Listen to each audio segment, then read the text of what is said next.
तो फ्रेंड्स, ये आप देख रहे हैं चंदन हम वृंदावन से लेकर आए हैं। इसे गोपी चंदन कहा जाता है। और ये कान्हा जी की ड्रेस है, हम वृंदावन से लाए हैं, जो बहुत ही हमें कम पैसों में मिली है। तो वहाँ से आप ला सकते हैं। तो वहाँ पर जो चीज़ें हैं बहुत ही कम कॉस्टली हैं। और ये जो बाँसुरी है, ये भी हम कान्हा जी के लिए वृंदावन से ही लाए हैं। ये मात्र 20 रुपए की है केवल।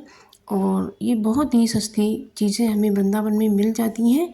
और हमारा चंदन और ड्रेसेस भी बहुत ही कम पैसे के हैं। ये मंजीरे आप देख सकते हैं, ये केवल हमारे जो केवल 20 रुपीज़ के हैं। तो फ्रेंड्स, आप ये वृंदावन जब जाएं तो आप ये सब चीज़ें लेकर आएँ, तो ये बहुत ही सस्ती आ जाती हैं। अब हम अपने कान्हा जी को स्नान करा रहे हैं।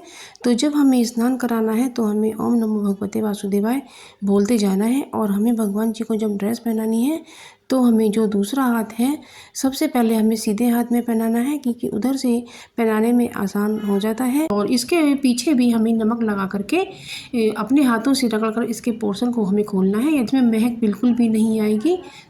तो हमने इस तरह से अपने मटके को धोकर साफ़ कर लिया है। तो अब इसमें हम ताज़ा पानी भर देते हैं। तो फ्रेंड्स, आप देख सकते हैं मेरा मटका भर गया है। और आप मेरे चैनल पर नए हैं तो मेरे चैनल को सब्सक्राइब कर लीजिएगा।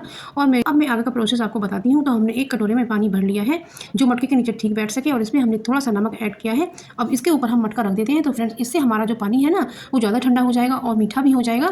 और इसके बाद आप देखेंगे कि पानी का टेस्ट कुछ अलग ही आएगा। और इसमें हमें एक चांदी का रुपया डाल देना है। ये मेरा चांदी का रुपया है।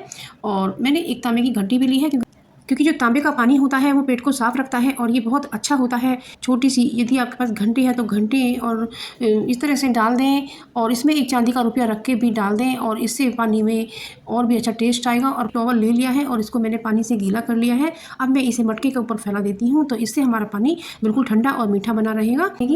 तो कितनी अच्छी ट्रिक है, आप इसे फॉलो करिएगा। तो अब ये अगली ट्रिक है मेरी आम को लेकर। आजकल जो आम आ रहे हैं वो मैंगो शेक के आम हैं। यदि इनको ऐसे ही खाया जाता है तो ये बहुत ही नुकसान करते हैं। कई बार तो आपको वॉमिटिंग भी हो सकती है। तो इसलिए फ्रेंड्स, इस आम को सबसे पहले हम छील लेते हैं। तो इसका जो तरीका है खाने का, अब हम आपको बताएंगे, जिससे आपका जो पेट है वो बिल्कुल भी ख़राब नहीं होगा और ना ही आपको वॉमिटिंग आएगी। तो सबसे पहले हमें इसे छील लेना है। तो आप मेरे वीडियो में बने रहिएगा, क्योंकि मैं और भी अच्छी अच्छी टिप्स आपको बताने वाली हूँ। क्योंकि मैंने ये वीडियो आपके लिए बहुत ही अच्छी तरीके से बनाया है। तो हमने ये आधा आम छील लिया है और अब इसे हम चॉप कर लेते हैं। क्योंकि यदि हम पूरा आम छीलने के बाद ही चॉप करते हैं तो आम हमारे हाथ से फिसल जाता है। तो इसलिए हमने आधा आम ही छीला है। अब इसे हम आधा काटने के बाद में फिर आधा छील लेते हैं। तो इस तरह से हमें आम को काटने में बहुत आसानी होती है और ये फिसलता बिल्कुल भी नहीं है। तो अब हमने ये काट लिया है। तो फ्रेंड्स, आप वीडियो में देख सकते हैं कि मैंने ये आम चॉप कर लिया है। तो बस अब हमने ये गुठली पर से भी अच्छे से आम निकाल लिया है। इसमें थोड़ा खट्टापन होता है, तो इससे आप मैंगो शेक बना कर ही पिएं। तो हमने मिक्सी में आम को डाल दिया है और इसमें हमने स्वाद के अनुसार चीनी ऐड की है। चीनी आप थोड़ा ज़्यादा से डालिएगा। तो अब इसमें हम दूध ऐड कर देते हैं। दूध हमारा फ्रिज का ताज़ा ठंडा है।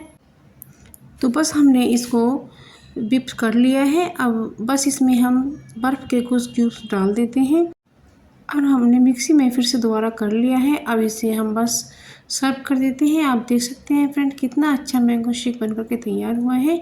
हमें इसमें ज़्यादा बर्फ़ ऐड नहीं करना है, क्योंकि अभी इतनी गर्मी नहीं है।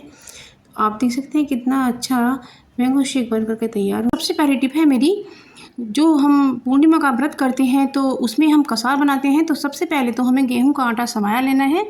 तो यानी कि जैसे हमने 1 कटोरी आटा लिया तो उसकी चौथाई कटोरी हमें और लेना है। और देसी घी डाल करके हमें इस तरह से भूनना है और इसका कलर इस तरह से हमें कर लेना है।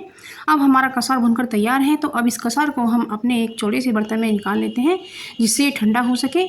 और यदि आपके घर पर बूरा नहीं है तो आप चीनी को भी पीसकर पाउडर बना सकते हैं और इसको भी प्रसाद में मिला सकते हैं। और ये बहुत ही अच्छा प्रसाद बनता है। और आप पूर्णिमा का व्रत जरूर से कीजिएगा। ये बहुत ही अच्छा होता है, धन धान्य को बढ़ाने वाला होता है। और उसमें जो तुलसी पत्र होता है, तुलसी पत्ता हमें ज़रूर से डालना है, क्योंकि भगवान तुलसी पत्ते के बिना भोग नहीं लेते हैं। तो इस तरह से हमें डाल देना है। यदि आपके पास कोई ड्राई फ्रूट है तो वो भी डाल दीजिएगा।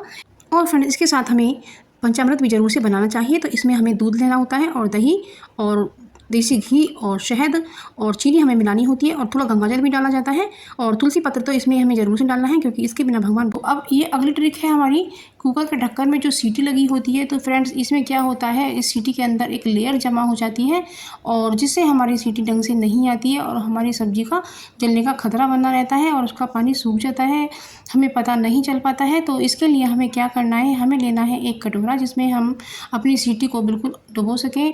तो और उसमें डालना है हमें गर्म किया हुआ पानी और इसमें हमें ऐड करना है थोड़ा सा खाने वाला बेकिंग सोडा और इसके अंदर हम डालेंगे सफ़ेद सिरका जो विनेगर होता है, जो चाइनीज़ खाने में इस्तेमाल किया जाता है।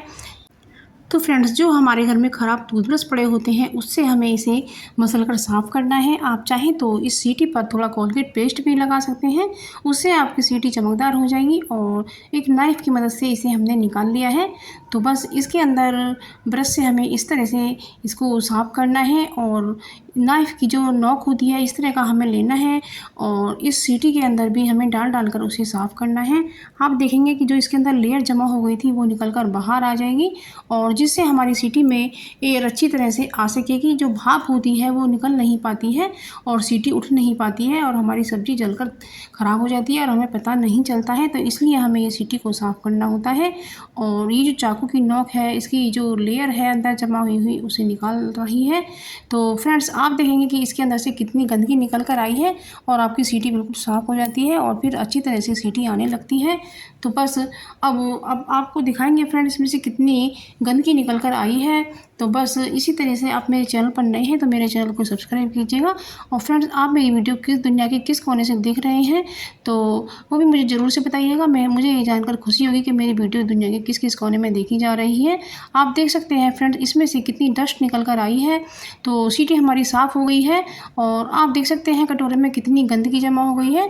तो यही गंदगी हमारी सीटी को आने से बंद कर देती है, प्रेशर बाहर नहीं आ पाता है और इस पानी को भी हमें फेंकना बिल्कुल भी नहीं है।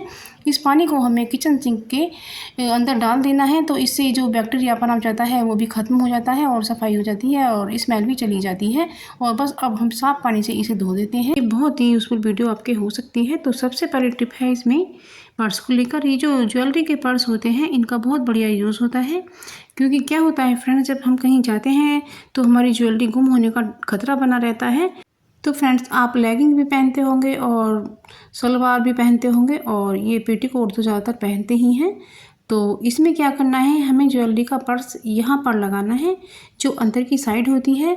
तो ज्वेलरी का पर्स लगाने के बाद इसे खोल करके हमें सेफ्टी पिन ले लेना है और इस तरह से उसे अटैच कर देना है। तो बस इसमें आप अपनी ज्वेलरी रख सकते हैं या फिर आपके पास कोई मनी है उसे भी रख सकते हैं तो वो भी आपकी गुम नहीं होगी। तो यहाँ पर आपकी चीज़ें सेफ बनी रहेंगी। तो ये ट्रिक आपको ज़रूर से पसंद आई होगी। ये आपको बहुत ही यूज़फुल हो सकती है और आपके पैसे की बचत भी करने वाली है, आपका नुकसान होने से बचाएगी।